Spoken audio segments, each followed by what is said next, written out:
मला आपल्या पोरांची फार मजा वाटते. कार्य संताजी, जय संताजी, जय संताजी नारे लावतात. चांगली गोष्ट आहे, नारे लावले पाहिजे. पण आपल्याला माहिती आहे का संताजी महाराज कोण आहे, नाव का घेतो आणि यांनी असं काय करून ठेवलं आहे समाजासाठी, लोकांसाठी, या प्रवाहासाठी, या भारतासाठी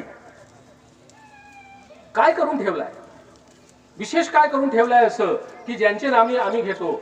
संत तुकाराम महाराजांनी घाण्यांवर ओळ लिहिला. त्याच्यामध्ये एका ओळीमध्ये संत जगनाडे महाराज म्हणतात, मारवाडी तो मारवाडचा, गुजराती तो गुजरातेचा, कानडी तो कानड्याचा, मुसलमान तो दिल्लीचा, मराठी तो महाराष्ट्राचा, कोकणी तो कोकणचा, पण तुका आणि संतू अवघ्या देशीचा.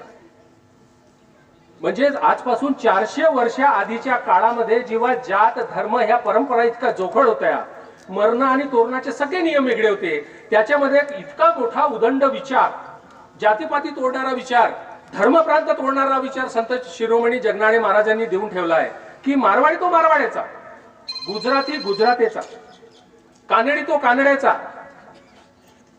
मुसलमान तो दिल्लीचा, मराठी तो महाराष्ट्राचा, कोकणी तो कोकणचा, पण संतू तुका अवघ्या देशीचा.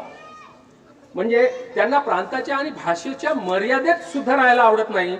एवढा प्रगल्भ विचार देणारे संत शिरोमणी संताजी महाराजांचे आम्ही वंशज आहोत हे सुद्धा आम्हाला माहीत असलं पाहिजे. केवळ आणि केवळ कार्यक्रम आला म्हणजे जय संताजी करणं, केवळ आणि केवळ कार्यक्रम आला म्हणून त्याच्यामध्ये विचार करणं म्हणजे किती मोठी परंपरा संताजींनी देऊन ठेवली. संताजी घाण्यावर बसत होते. त्या घाण्यावर बसत असताना त्यांनी घाण्यावर इतके अभंग लिहिले, कोट्यावधीने अभंग लिहिले. म्हणजे जेव्हा संताजी महाराजांची भेट संत जगद्गुरु तुकाराम महाराजांशी झाली तेव्हा संताजी महाराजांचं वय केवळ 10 वर्षाचं होतं, केवळ 10 वर्ष. जगद्गुरु तुकाराम महाराजांचं वय होतं 26 वर्ष. या दोघांमध्ये अंतर होतं 16 वर्ष. आणि विशेष महत्वाचं म्हणजे यांची संगती ही केवळ 16 वर्षाचीच होती.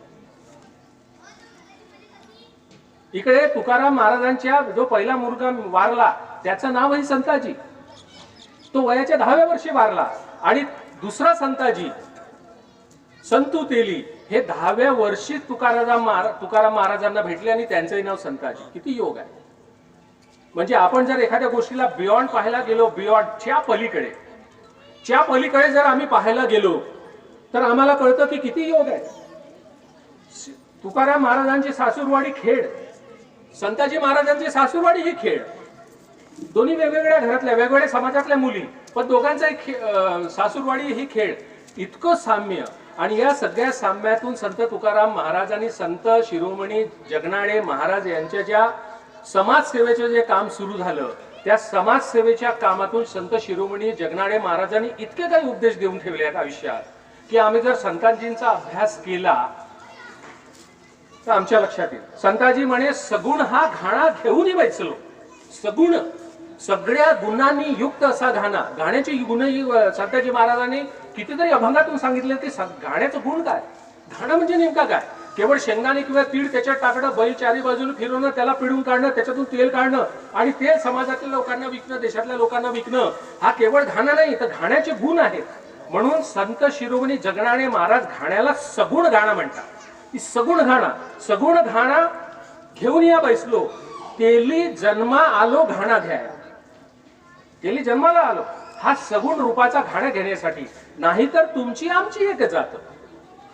नाहीतर समाजाला म्हणतात संताजी महाराज, नाहीतर तुमची आमची एक जात, कमी नाही त्यात अणुरेणू. याचा अर्थ असा की ज्या सगळ्या अणुरेणूंनी समाज तयार होतो किंवा लोक तयार होतात ते सगळे आम्ही तुम्ही सारखेच आहात. संतू म्हणे जाती दोनच आहे, स्त्री आणि पुरुष तपासून पहा.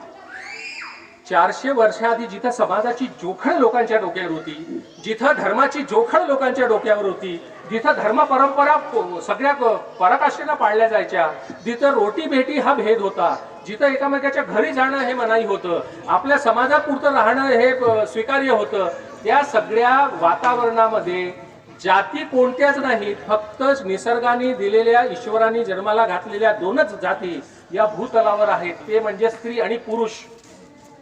एवढा मोठा विचार आजच्या डेटला आपल्याला काही नाही वाटत. आम्ही इतक्या प्रगत समाजात आता बसलेलो आहोत, या विचारांना आता काही वाटत नाही, काहीच वाटत नाही. पण जेव्हा ह्या सगळ्या वातावरण त्या जगामध्ये असेल, त्या देशामध्ये असेल, त्यावेळेला जाती प्रथा तोडून फक्त दोन केवळ जाती आहेत, स्त्री आणि पुरुष, हे सांगणं किती मोठं धाडसाचं काम आहे. हे संत शिरोमणी संताजी महाराजांनी करून ठेवलंय.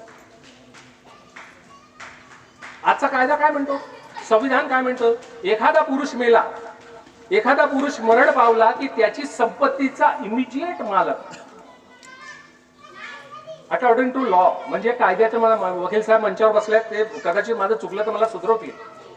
एखादा जर पुरुष मेला तर त्याच्या संपत्तीचा इमिजिएट मालक त्याची पत्नी असते आणि त्याच्यानंतर त्यांची मुलं असतात.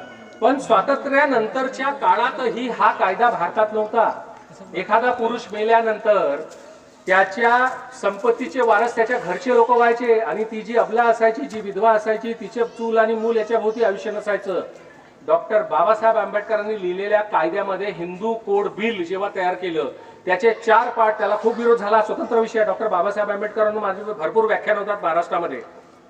त्या हिंदू कोड बिलाचे 4 तुकडे करून जेव्हा क्रमशः छापण्यात आले, संविधानात टाकण्यात आले, तेव्हा आमच्या आया बहिणींना अधिकार मिळाला की त्यांचा जर पती निर्वतला तर त्यांच्या प्रॉपर्टीवर इमिजिएट त्यांचा अधिकार. पण हे काय आज आम्हाला सहज वाटतं, आज आम्हाला सहज वाटतं, तेव्हा ते नव्हतं. येण्याप्रमाणे संताजी महाराज जेव्हा म्हणतात की स्त्री आणि पुरुष दोन्हीच जाती आहेत, एवढा मोठा प्रगल्भ विचार संताजी महाराजांनी मांडला, एवढा मोठा प्रगल्भ विचार. आताच कोणतरी बोलून गेलं की आमची पोरं व्यवसायात नाहीत, आमची पोरं व्यवसायात नाहीत, आमची पोरं नोकऱ्यांमध्ये नाहीत, आमची पोरं धंद्यात नाहीत, आमची पोरं व्यवसायात शेतीमध्ये नाहीत, आमची पोरं राजकारणात नाहीत. चूक कोणाची आहे? चूक कोणाची आहे? पोरांची? निश्चित नाही. अरे आम्ही जेव्हा मुलं होतो किंवा सगळे इथं बसलेले जे वयाने आज मोठे झालेले लोक आहेत, हे केव्हा केव्हा युवक होते की नाही? जेव्हा उदंडपणा त्या युवकांच्या यांच्या डोक्यात होता तेव्हा आजच्या युवकांच्या डोक्यात उदंडपणा आहे. पण तो उदंडपणा कमी करून त्यांना संताजी महाराजांच्या विचारांनी प्रेरित करण्याचं काम जोपर्यंत आम्ही करत नाही, आमचे पोरं कसे व्यवसायात जातील हो? आमचे पोरं कसे नोकरीत जातील हो? आमचे पोरं शेतीत कसे जातील हो? कसे जातील सांगा ना. नाही जाऊ शकत. आमच्या घरात सदैव एक प्रार्थना म्हटली जाते, तुम्हाला बहुतांश लोकांना माहित असेल, त्वमेव माता च पिता त्वमेव. महेश भाऊ, मजा केव्हा येते माहिती आहे का? जेव्हा मंचावर माझे 1.5 2 तास व्याख्यानं चालतात, लोक मजेशीर ऐकत असतात. लोकांना जेव्हा मी एखाद्या गोष्टीची सुरुवात करतो त्यांना वाटतं की हे आम्हाला माहित आहे. अरे पण त्याच्या पलीकडचं नाही माहित ना बाबा, त्याच्या पलीकडचं नाही माहित. त्वमेव माता च पिता त्वमेव, त्वमेव बंधुश्च सखा त्वमेव, त्वमेव विद्या द्रविडम त्वमेव, त्वमेव सर्वम मम देव देव. हे इथं बसलेल्या प्रत्येकाला माहित आहे, मला माहित आहे. पण याचा अर्थ काय? याचा अर्थ काय? प्रार्थनाकार ईश्वराला काय म्हणतो? प्रार्थना जो करतोय, ज्याने ही प्रार्थना लिहिली असेल, तो प्रार्थनाकार ईश्वराला काय म्हणतो? त्वमेव माताच पिता त्वमेव. तुम्ही माता आहात माझ्या पहिली, तुम्ही पिता आहात. त्याच्यानंतर तुम्ही बंधू सखा त्वमेव, तुम्ही बंधू आहात, तुम्हीच माझे सखा आहात. त्वमी विद्या द्रविडम त्वमेव, तुम्ही माझी विद्या आहात. आणि द्रविडम म्हणजे काय? द्रविडम म्हणजे काय? द्रविडम हा शब्द कधी काळी आपल्या कुठेतरी कानावर ऐकला असेल आणि त्याचे कन्फ्युजन बरेच आमच्या डोक्यात आहे. या 4 ओळीमध्ये प्रार्थनाकार म्हणतात द्रविडम त्वमेव म्हणजे तुम्ही माझं द्रव्य आहात. द्रव्य म्हणजे काय? संपत्ती. द्रव्य म्हणजे काय? संपत्ती. प्रार्थनाकारांनी लिहिलेली प्रार्थना इथं आम्हाला इथपर्यंत समजली, पण याच्या पलीकडे नाही समजली. इथेच तर गडबड आहे.